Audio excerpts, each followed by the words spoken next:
So good evening, everyone, and thank you very much for joining this webinar organized by America House Chisinau in collaboration with Young Scientist Academy. So this webinar is part of the International Education Week, which is this week, so taking place from November 14 to 18. And we are celebrating international partnerships. It's all about building bridges. It's all about opening up and discovering our cultures. So this year's theme is the international education is the futures, and it explores the many ways in which international education is driving us into the future.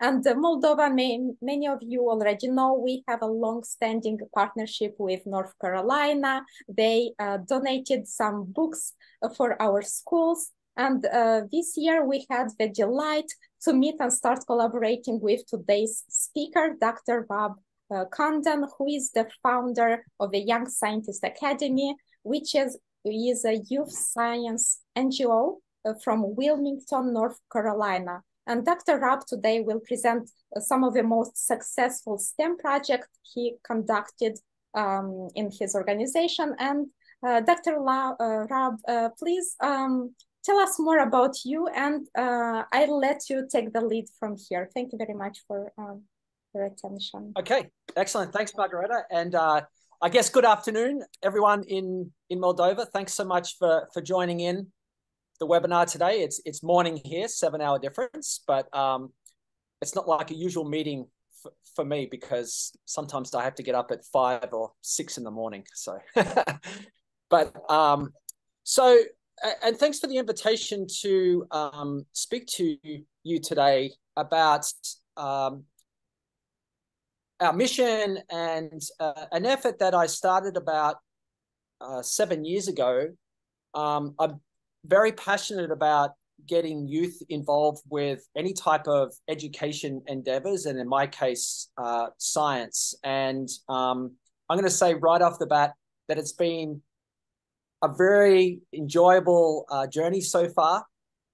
It's been a very inspiring journey so far, and I would not replace anything that I've done to date with any experience that I've had here at YSA, the Young Scientist Academy. So a bit about myself. My background actually is in marine science. I have a PhD in marine science. I'm originally from Australia, got my Bachelor of Science there, and I was there till I was about 25, and then I moved to the States. And I currently live in Wilmington, North Carolina, which is one of the blue dots there.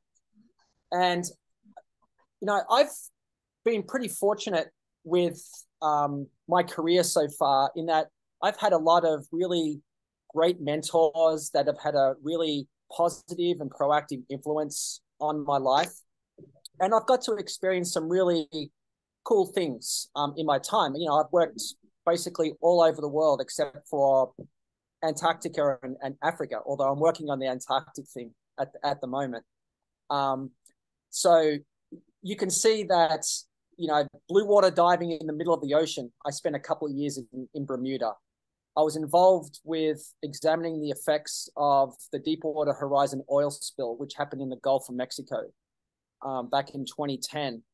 And, you know, got to work with a lot of really cool colleagues around the world. But everywhere I've gone, I've really entertained, you know, getting youth, you know, visiting schools, you know, explaining what I do, because I think one of the biggest motivating factors for me starting YSA is that, you know, I was in academia for about 25 years before starting YSA, and I was always concerned that scientists were never really connecting with youth as the future leaders in our community.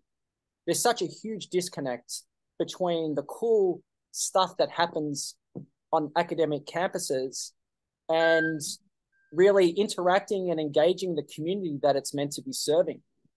And so I left that academic life behind me, and I think it's the best decision I've ever made. And really, I founded this organization to connect youth to the process of science without any barriers at all. So all our programs are free.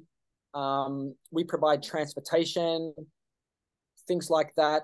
And we're getting students involved that would never have any opportunity to experience any type of scientific experience. We're getting them involved in actual research that is making an impact on the communities where they live, but more importantly, it's making an impact on their life. And if I could give one piece of advice for anyone, really, it doesn't have to be a scientist or a teacher, it could be anyone. I think youth can actually do this. They just need the opportunity and the confidence to do it. And it can be as simple as sitting down and having a 10-minute conversation about how's your day been?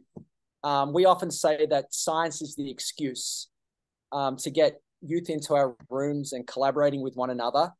But it's those conversations that you have with the youth that are actually more important. And so I'm going to highlight some of these experiences as I go through today. So the big thing here is that we're really engaging with the youth in the community, but also teachers as well. And really trying to engage them in a meaningful way, giving great experiences that makes their future life and careers successful. Hopefully that makes sense. And not only are those type of dynamics important, but there are many issues that our youth are going to have to deal with in 5-6 years' time, if not right now. At the forefront of one of the biggest issues, of course, is climate change. It's absolutely everywhere. And actually, one of the, I was recently in Moldova, and a bit of a teaser, I'm going to announce something about a new STEM partnership later on. But I was so impressed with the community in Moldova in the way that it's engaging in tackling these issues, really trying to promote STEM, really trying to get ahead and provide solutions to issues like climate change, because it impacts so many things. It's not just about climate change. It ripples down and causes other issues as well. For the youth that we currently serve in our programs, this is a big deal because already 85% of the world has been impacted by climate change. And usually there is a disproportionate impact of climate change on low-income communities, downtown settings, community of colors, communities that have experienced a lot of trauma. So, but word's getting out there. So we need to engage our youth now in these issues using science as a problem-solving tool. How do we expect them to do that if we're not providing these accesses to science? And that's really another big part of what we do at YSA. So one of our big mottos here is everyone's a scientist, they just don't realize it yet. So everyone on the webinar today, is anyone a science teacher, just out of interest? No one raised their hands. We're all English teachers. Is that primarily the mix that we have here? I'm just interested to know, does anyone on the webinar consider themselves a scientist? I'm going to pose that question. Everyone's gone shy on me already. You can also write in the chat. Yeah, you can write in the chat too. Okay. Yeah, I can't view the chat, Margareta, but Vladislava said sometimes. Yeah, sometimes, right. And actually, so I really truly believe in this quote here that everyone's a scientist. They just don't realize it yet. Here in North Carolina, less than 1% of students will take physics. Less than 1% of youth. Yet physics is that one scientific discipline that people are sort of scared about, but it describes everything we do. Every second of the day, we're using physics. It controls jobs, economy, tourism, agriculture. The fact that we're talking, on Zoom is all driven by physics, but less than 1% of youth here are actually doing it. And all these pictures here, youth are actually doing things that they enjoy, but at the same time, they're learning about the fundamentals of science as well. So it's about making those connections too. And it can be as simple as getting a lemon or a potato to create 3 volts so you can light up a light bulb. Or visiting a local art gallery that's showing Black scientists. And then you can start having conversations about, what, I want to be an astrophysicist, or I want to be a nurse or a doctor. So these are the type of things that we're trying to promote. Our mission is to empower all youth to be community ambassadors of science and technology. And the big word there is not necessarily science and technology. It's really the word empowering, which implies confidence, self-esteem, and ambassadors. So here are some pictures of some of our programs out in the community with our Sidewalk Science program, visiting some schools there and doing some coding, it looks like. We've got Liliana there grinding up something. I don't know what she's doing, but she was grinding away there for a while. But when we get kids in our program, we want them to sort of learn in a hands-on, interactive environment that's nurturing to their development. That's what we're trying to do here. And at the same time, we're trying to emphasize the process of science along the way in a fun and engaging way, which is very much a challenge. So when they come in and start working with us, they're at a beginner level. We call this explorer level. And we are focusing in these type of programs, we're focusing on the first 2 steps of the process of science. This is observation and then ideas and questions. I think that one of the most challenging things, and maybe I'm sure you'll agree with me, is getting anyone to sort of step out of their comfort zone and try things, and getting them to share their thoughts and explaining and discussing ideas is such a challenge. And if we're trying to engage our youth as ambassadors or scientists or whatever, then these are the first 2 steps that are really important. Observing and then explaining what you observed and then coming up with an idea. So it's really linking those fundamentals that they're learning in school and in the classroom, and then kind of relating it to what they're experiencing as they go about their everyday lives. Hopefully that makes sense. And we have some fun ways that we can do this. We can do challenges. We can have little competitions. We can sort of, step outside and go on a field trip and do things like this. So this is, but a very important step. And then once they've been in our programs for a while, they're getting a skill set, they're getting confidence, self-esteem. And then we invite them to join our ambassador level programs. And at this level, they're applying everything they've learned, and they're following all the steps of the process of science.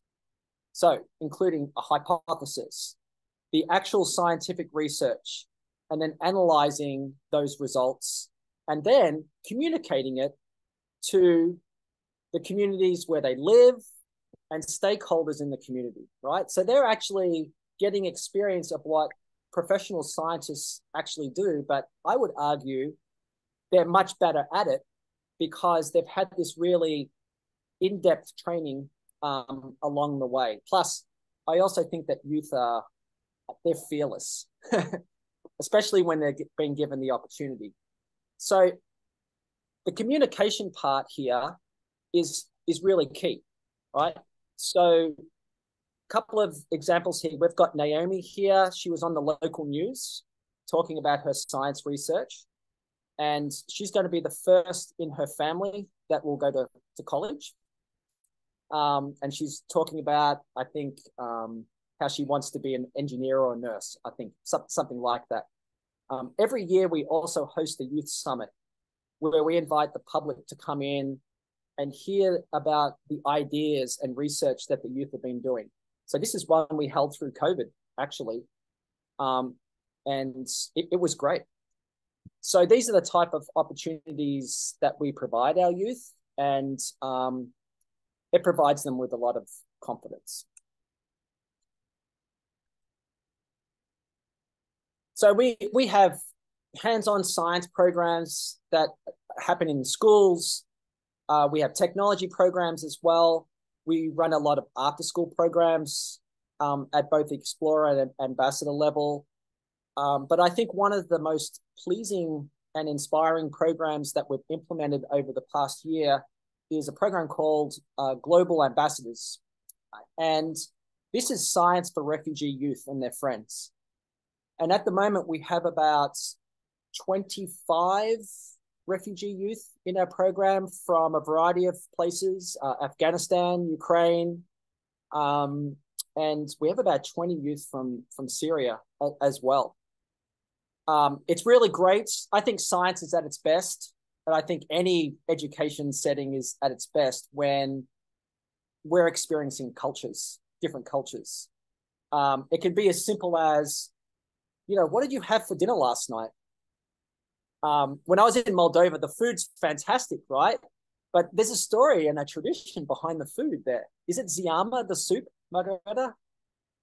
I mean, this is if this is not the best soup in the world. I mean, I don't know what is, but then I was talking to one of the youth while I was there about ziama, and that they were talking about how her grandmother would make this, and she lived in the southern part of Moldova, and now we're talking about traditions and cultures, and I think that's a really great experience to implement in any education setting. And then the other thing is that these youth have been through a tremendous amount of trauma. And then we're just providing a little platform, doing science and doing it with friends, their new friends. But all of a sudden, they're sort of talking about other things that they've experienced as well, and what they actually want to do in their lives. So in the middle here is Mariam from Afghanistan. Now she's visited North Carolina State University and wants to go there and be a doctor. And I think that's great, especially when you think about women and the way that they're treated and the lack of any opportunity for education in Afghanistan. I think this is wonderful. So it's an inspiring experience. It's also very humbling and certainly puts things into perspective for me as well as someone who has had opportunities too. And I'm sure that you have all experienced over the past couple of years these type of interactions with some of your students in your classroom. We're not only here in this space behind, this is what we call our interactive think tank research facility for youth. I can give you a little tour at the end here of some of the gadgets that I've got set up, but we're also out in the community as well. So we're working with a lot of community centers. As I said, we're in the classroom, always up to a lot of mischief. And I think another piece of advice would be, who's just willing to give it a go. Does it work all the time? No, but at least it's teaching, the process of science doesn't always work, right? So, that's, I think, a pretty good life skill as well. We're serving currently about 120, 130 youth per week. And we're looking to double this number over the next few years. And our retention rate's about 92%, which is really excellent for us. What that means is that it's not just one experience and then it's like one and done. It's a repetition thing, time and time again. And this is the only way that you start building relationships and start having these conversations. In many cases, it takes a few years to actually build that trust with the community. But in my opinion, it's totally worth it. If it takes 3 years to finally have that relationship built to a level where someone or a few kids trust you to be their mentor, I think that's great. 80 to 85% are minority youth. That is youth that would never have these experiences in science, and 70 to 75% are girls as well. Because in many disciplines of science, it is male dominated. So if we're trying to make it equal opportunities, then we need to sort of bias it a little bit, but also have boys participating too, because they also then need to get those experiences about how to treat women in the workforce eventually. One other thing I'd say is that are all our students going to do science? The answer to that is no, and that's okay. At the end of the day, they're going to have life skills also in place. They're going to have a plan of attack, and they're going to know what to do using science as a problem-solving tool moving forward. Of course, it takes a village to do this type of thing. It's not just about one person. We can't do it all.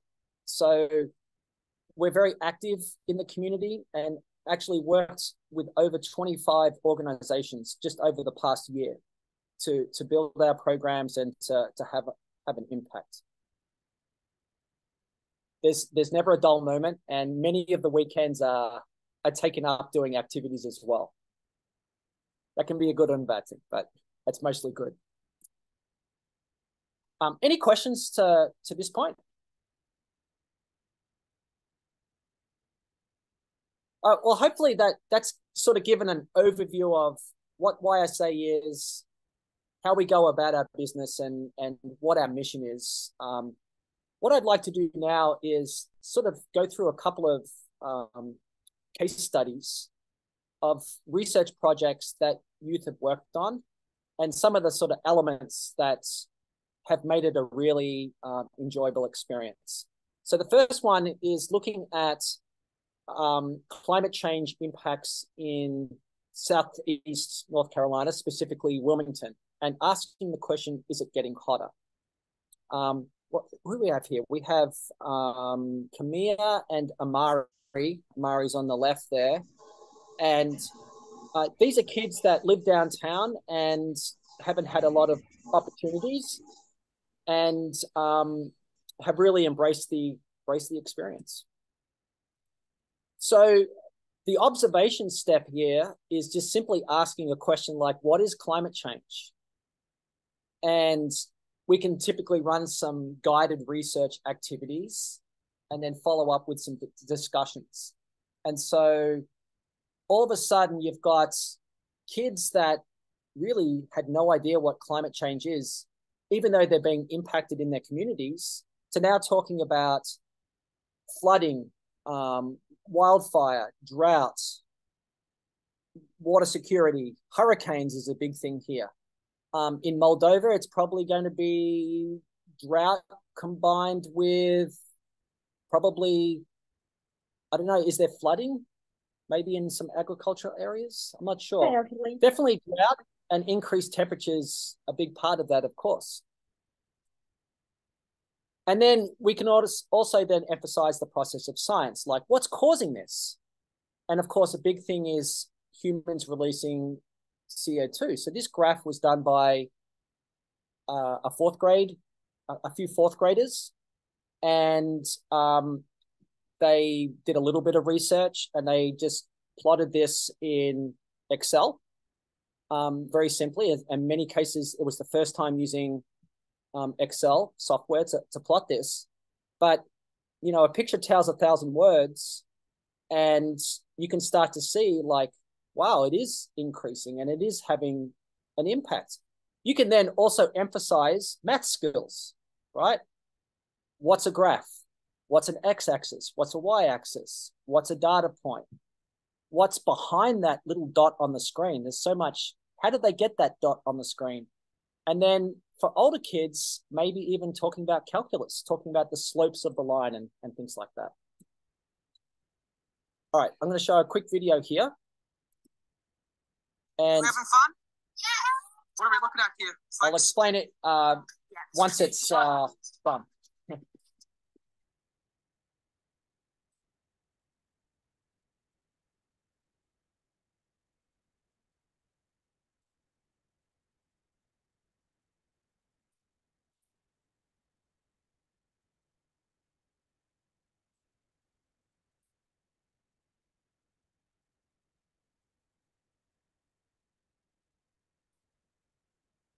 Okay, so what you were just viewing there is weather balloon launches. And this is one of the things that we do to look at weather processes, and over the long term, climate change. And so you've got kids now that live 4 or 5 blocks from the river, have never seen the river that runs through the town, have now experienced launching something to near space, 150,000 feet above Earth. Why is this effective? It's relatively simple and inexpensive, but also it involves like hands-on stuff and tech, right? It's got that edge and that hook. Plus, it's actually a lot of fun. I don't know who has more fun, the students themselves, or the adults that are there chaperoning and doing it there as well. Anyway, so the program we call Mission Sol. You can see some pictures here about what's involved with it. There's a lot of teamwork. There's a lot of collaboration, also a lot of frustration. But, that kicks into critical thinking and problem-solving skills, right? Which, again, they can apply to their everyday lives. So we have a big balloon here. When it's inflated with helium, which creates the lift, it's bigger than, the roof here. So it's a big balloon. And we have a parachute that's attached to the balloon here. And then at the base of the parachute is a payload, which is basically a box that we're currently 3D printing, a new model for it. And inside of the payload are cameras and a bunch of technology. And I'll show you some of this technology later on. But you can see here that these pictures are just amazing. And you can see, wow, look at that. The Earth is not flat, it's round. And the light blue bit, wow, that's the atmosphere that we live in. That's pretty cool. So kids love playing computer games. This is basically their real life computer game. We can collect lots of really valuable information with technology that's on board the payload. And then this was a graph that was put together by one of my middle school students. Spent a week doing this, learning the code to do it. But then when it finally came together, it was like, holy cow, look at this. The atmosphere is not a constant temperature. It's, there's a change of about 70 degrees Celsius there. What's causing the balloon to burst, right? All these type of questions that are generated, that's, I think, a really, really cool experience and very rewarding. And again, it gets done time after time. So then the big communication piece. Yes, yeah. The question, if this one, the chart was also in Excel. This one here? Yeah. Yeah, okay. So very good question. This chart here was not Excel. It was done in a coding program called Python. And so Instagram, YouTube, Spotify, these type of apps are all coded using this language called Python. I tell the youth that if you know how to code in Python, then you can get a job at like any software engineering company for $80,000 to $100,000 a year. So we're emphasizing things that are used in the workforce here. So we use this, in this case, it's kind of useful. You can do a little bit more things that Excel can't, but I would recommend it being used for older kids. And there's a good chance that they'd already know a bit of Python language anyway from watching YouTube. Yeah, good question. So the engaging as science ambassadors part, the communication, can be done at many levels. So our youth are out in the community doing outreach events, showcasing their research. They've presented at city council meetings. And if you want to sort of silence politicians, send some youth up there to talk about their ideas and research. It was a really, really impressive presentation that is on our YouTube channel. So go check that out there as well. And one thing I want to say with the outreach events, this would be something really cool to do with your kids in Moldova. For instance, when I just visited Moldova, there were two festivals. There was the wine festival and there was the city festival. Is that correct? Both were fabulous. I had a great time. But it's completely crowded. There's lots of people there, and there's even like a kids area with jumping castles and things like that. So what I'd like to see is, why not set up an outdoor science lab at these festivals, and then all of a sudden you're not only engaging with other youth that are there, but you're also engaging with the public in general. And this is another really simple and easy way to engage across the board with community science. Yeah, so stay tuned for that. And then also, scientific literacy is a big thing that we're trying to emphasize here. And there's a journal called Frontiers for Young Minds. And this is a youth science journal where professional scientists will submit papers, but these manuscripts are actually reviewed by youth. And so at YSA, we're actually part of the review board, and we've reviewed 4 papers now, and we've accepted them all. And we just yesterday, first thing, just had the first paper that was put in press, and I encourage everyone to read it. So it's taking Earth's temperature, will zero carbon mean, I can't read this because the picture's in front of it, zero change. It's a great paper. The reviewers actually get experience in critical thinking and get to make suggestions for improving the manuscript. And there's also a little bio there too. And this bio here, in this case, listed, because we did this as a group the first time. It lists all the names of the people there and what YSA is about. Individual reviewers as well. So this is Addie. I don't know who Addie is, but she's in the 8th grade and really enjoyed volunteering at her local museum. So I think that's great. So it's a very interactive thing. The youth love seeing their names up on the website, and they're experiencing how science is done in the real world as well.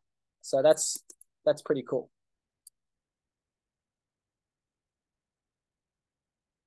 I'm just looking at the clock here, Margareta. I'm getting towards the end. I've got a few slides here.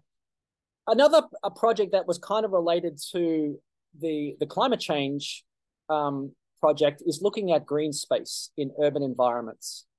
I'm sure we've all experienced this, especially as kids, but in the summertime, if you walk across the street in your bare feet, you're going to burn yourself, right? Because the concrete's hot. So in neighborhoods where there's lots of concrete there, it's actually going to be hotter on top of the already heat in summertime.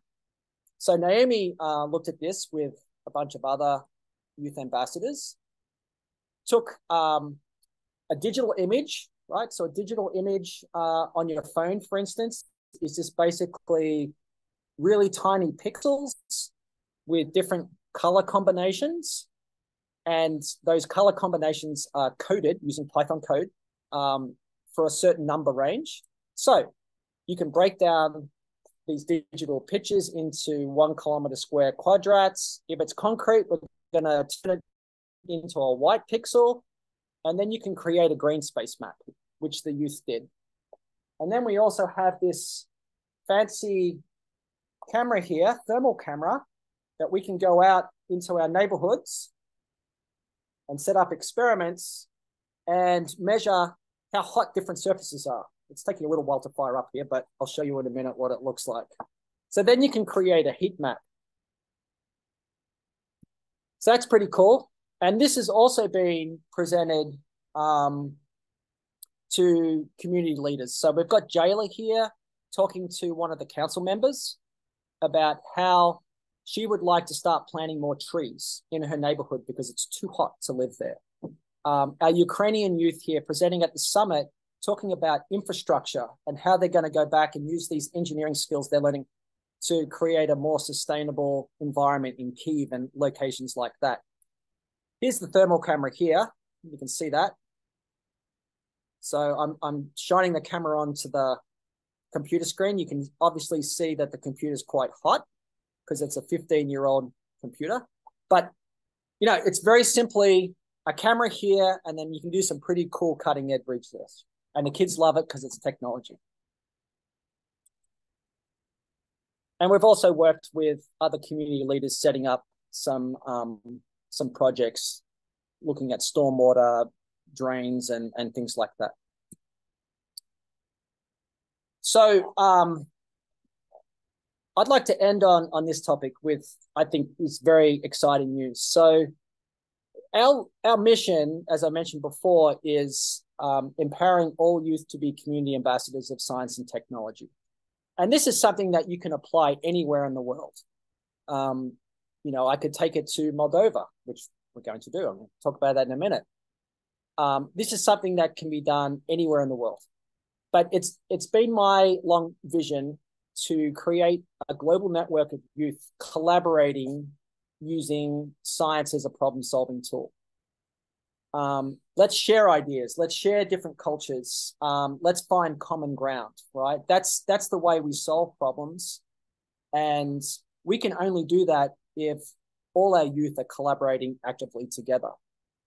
And so, as Margareta mentioned before, Moldova has a 25-year plus partnership with North Carolina in a variety of areas. Some of you already may have been involved with this. And so I'd entertained the thought of let's go to Moldova and start programs there as well. And this is in fact what we're going to do. But I think what the really cool thing here is that the whole idea and me even learning about Moldova was all driven by a 9-year-old student. So during COVID, we had a virtual online program called Code Girls. And we opened up applications for students to join this. And within 15 minutes, we had an application from Maddie, who lives in Chisinau. And the application said MD, and I thought that she was from Maryland. But no, lo and behold, MD stands for Moldova as well. And so I'm like, where is Moldova? So I pull out the map and I'm like, there it is. Okay, got it. And so I, spoke with mum and dad, and we start having a conversation. And we've kept in touch with Maddie over the times. Here's a picture recently. She met the Secretary of State, North Carolina, Secretary Marshall, and talking about the story I just told you. But so I visited Moldova recently, and it was a great experience and an inspired visit. It was just amazing. Huge thanks to Margareta too for trudging around the countryside and translating with me. But I had a great time visiting there. Here are some pictures of my visit. It was busy. I visited 9 schools, had lots of meetings, gave a couple of seminars at America House, met with UN Women, visited one of their sites in southern Moldova where they're working with some Ukrainian women at the moment, visited the technical university, did a lot of shaking of hands and not necessarily kissing of babies, but it was great. And so I came back from that trip, all excited and pleased to announce that we are going to start a new STEM program. It's a program for collaboration between North Carolina and Moldovan students and educators. We're hitting the ground running with this, but the program itself is going to include a training component for educators. It's going to involve collaborative mentorship for youth doing science projects together on a variety of topics, including climate change, agriculture, public health, clean energy, space sciences, anything that is of benefit to their future and for the future success of Moldova and North Carolina. And they'll probably come up with their own topics as well. And then hosting of a joint youth summit next April simultaneously in Wilmington and Chisinau. So I'm pretty excited about this. And as I say, we're hitting the ground running with this. In fact, in a couple of weeks, we're going to be starting the student projects, having students here work with students in not only Chisinau, but in rural areas of Moldova too, and doing some pretty cool research. And then we're looking to start the teacher training in January 2024, in the new year.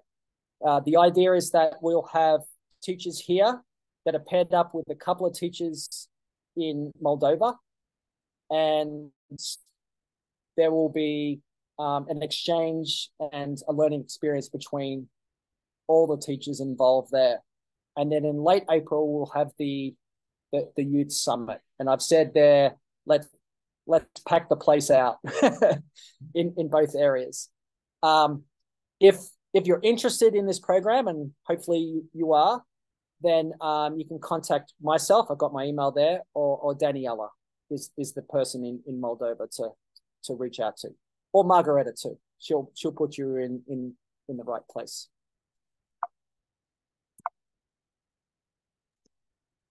So actually we received a question. Can people from our country enjoy your academy? I guess you just answered that you are initiating this collaboration in between them. But beside this, is there any ways for our students to enjoy your academy? You know, the projects you are doing there, or?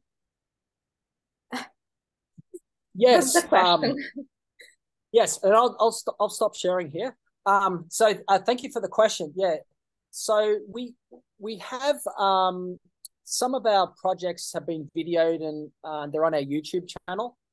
In the past, we've had some virtual seminars. They're also up there on the YouTube channel. But I think the easiest way is going to be with this project, this new collaboration. I think that's going to be the easiest way to do it. In the past, we've worked remotely with students, actually in a few places, not in Wilmington, and we're very happy to do it. Yes. Do you know who asked the question? Vladislava asked it. Okay, great. Vladislava, yes. Vladislava, are you in whereabouts in Moldova are you based?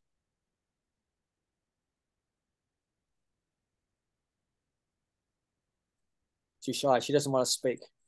I'm not sure she is following. Or yeah, she's right. The north part. From the north. Okay, the north.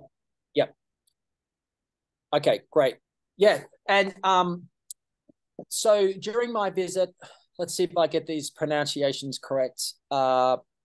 Visited 5 schools in Chisinau, but we also went to Budest, Hinchest, Yalaven, Telenesht and Kadarash. Kalarash. How'd I do?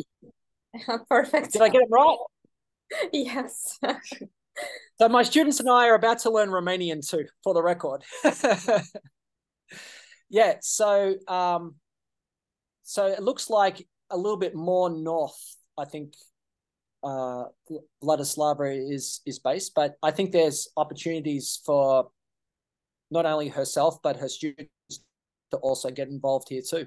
Yep.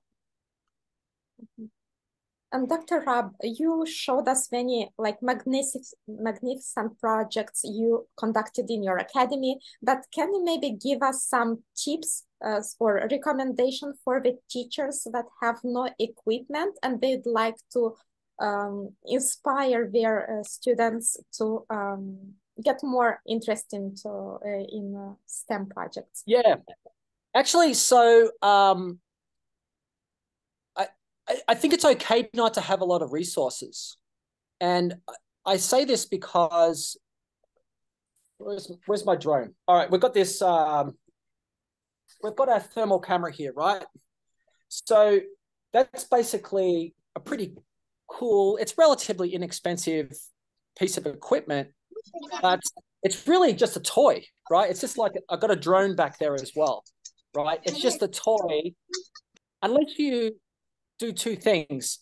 It's really important to know the fundamentals of science, in this case, behind the technology, and also know how to apply it to the real world.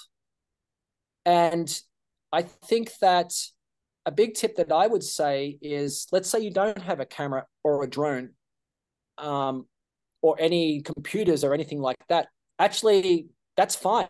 Neither did Einstein. Neither did Curie.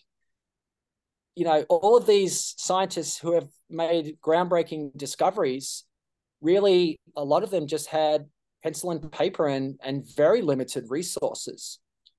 And if you think about physics, a lot of it we're already experiencing in the real world. Sport's a great way to do this. If you know physics, then you know what goes behind different sports. It's as simple as that. So, you know, I've had teachers reach out to us and say, "Hey, can we borrow some equipment and stuff?" Of course, that's a really great way. And many of the schools that I visited had actually pretty good resources to use, but I don't think that science has to be, I think one of our strengths, and I think the strength of science is it doesn't have to be all bells and whistles. You can make it very, very simply with what we have here in the room. We emphasize this in our challenges. I think there was a picture there of a fruit battery, right? And you can learn 3 or 4 fundamentals of science and physics just by doing a simple little activity that way. So it takes a little bit of imagination and thinking outside the box, but I think that's what I would do. The other thing I would say with this program, the way that's going to be set up, there's obviously training components, but we're also going to be sending across kits that can be used with the guided research activities and by the students for their research. So what you see here in this room here is sort of going to be available as well over there. Not the big fume hood over here. I can't ship that. That thing's as heavy as anything. But there are going to be resources that we're providing as part of this partnership.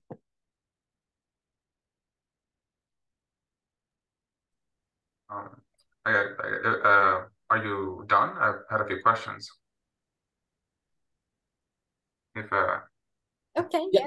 Yep, go ahead. So just if I'm clear, you said that some of your students are gonna come over here to study.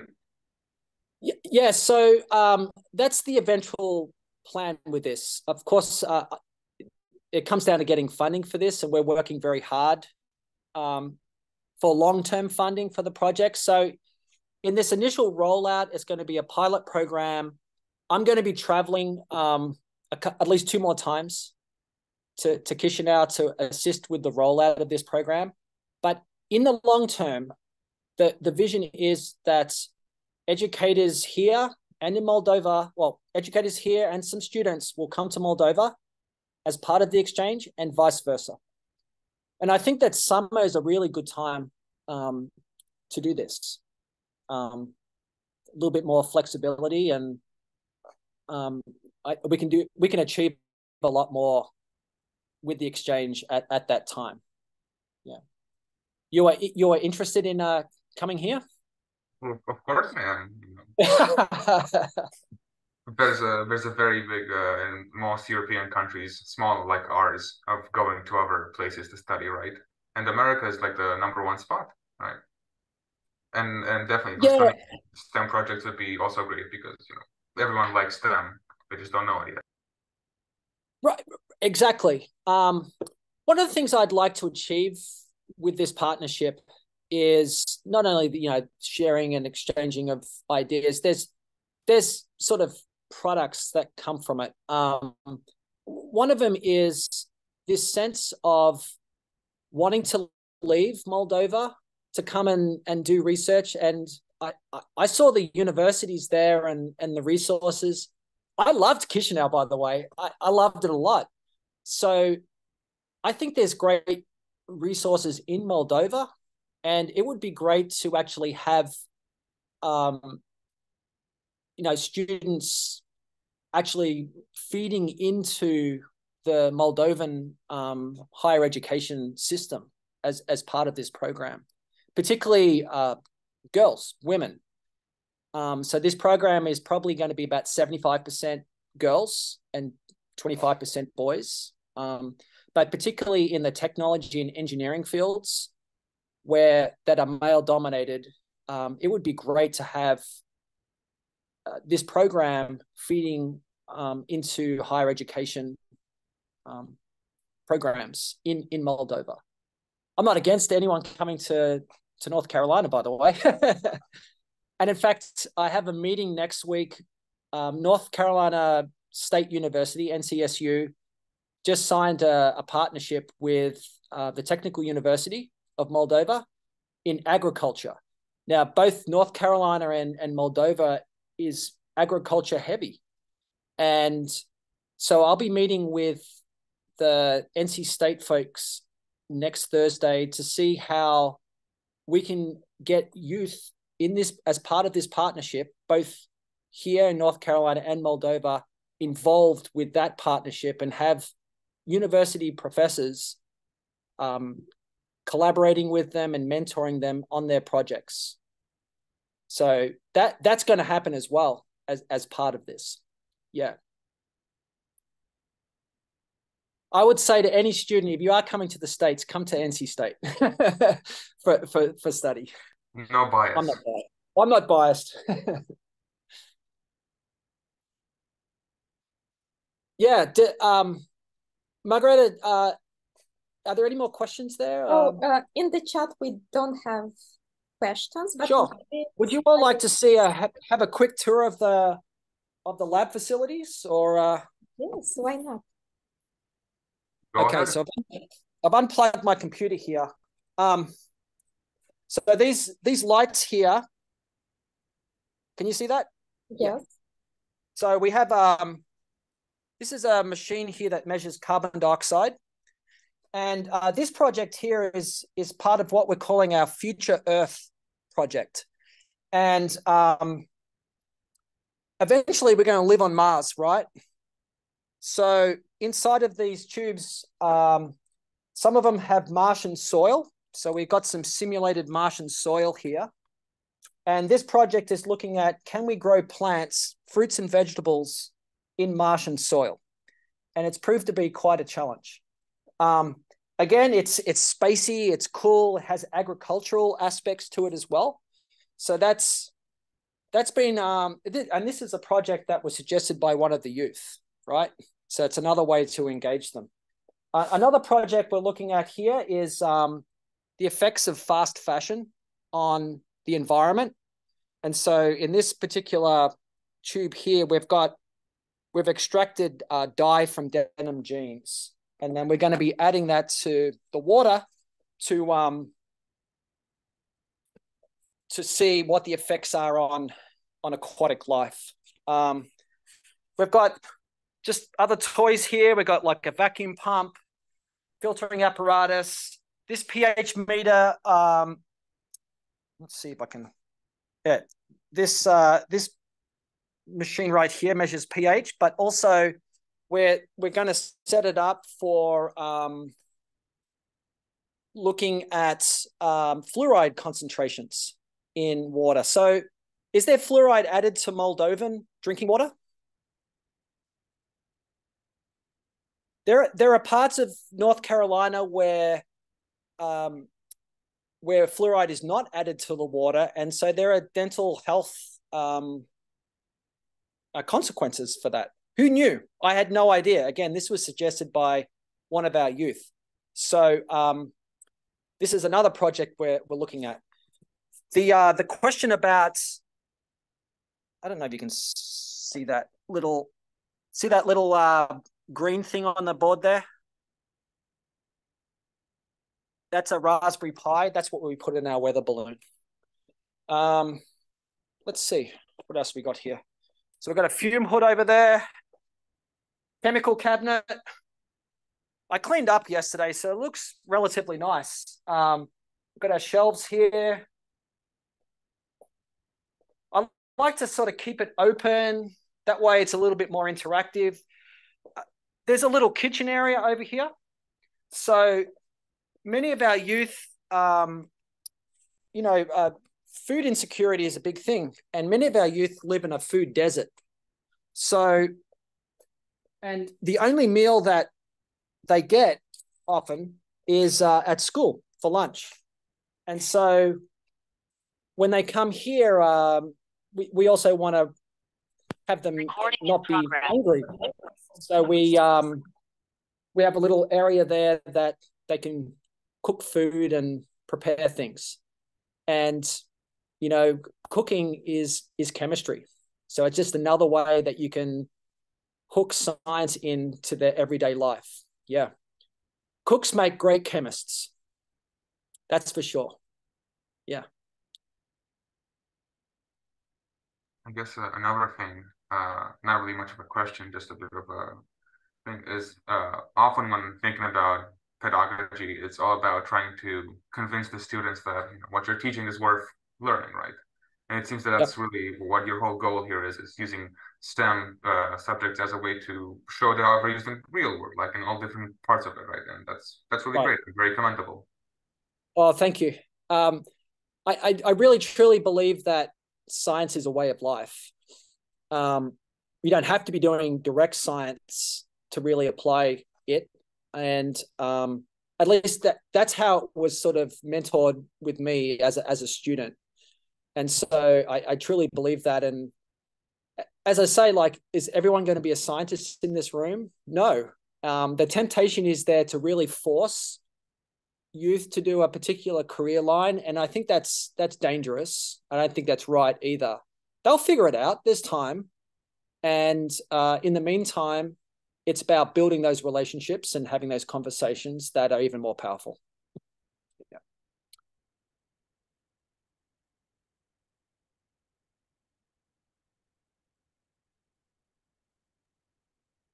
So we'll take some more questions. So if you have one, please write it in the chat or just open your microphone and just ask it.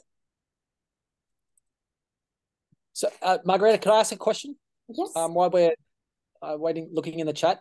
So I'm interested to hear if any of the teachers online today would be interested in participating in the initial rollout of the partnership. Some of them already wrote in the chat. For example, Natalia Betsian, she wrote she would like to get involved in such activities, and she's from Lipkani, Bricheni. We had Vladimir from Yedinets, and then let's see this.